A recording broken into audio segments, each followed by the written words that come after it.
I tell the counselor at a Jewish summer camp in Ohio that he has my word.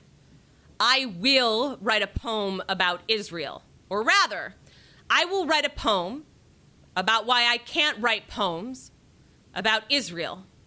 Once, while performing at a Jewish day school in South Africa, a student asks me, after I tell the story of making fun of another girl in my cabin during rest hour at summer camp in Maine, if I've ever reached out to her to apologize. No, I say, but he has my word. That was 3 years ago. I still haven't reached out. As for the poems about Israel and Palestine, they too are limp of my words.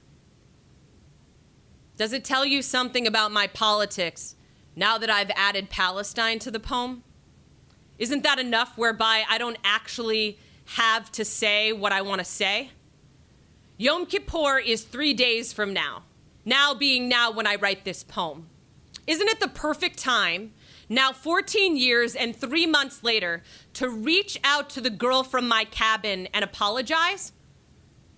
Ask for her forgiveness? And what is there to say, really? I'm sorry for making fun of you for only eating an orange that day at lunch because I myself wanted a monopoly on anorexia. Would that be enough?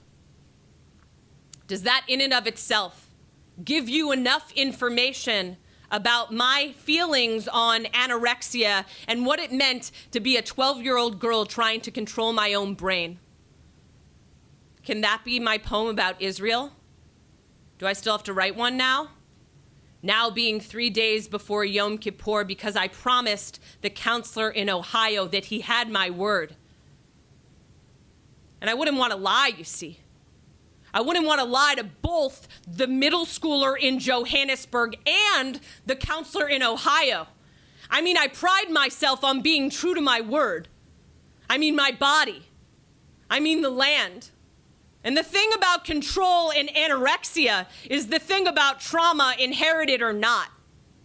That I had to traumatize another 12-year-old girl in my cabin on account of my own unprocessed trauma is, of course, the way that trauma works. We pass it on like an oral tradition, l'dor v'dor. That's why every year on Yom Kippur, I go to shul. I stand there reciting poems. I mean prayers.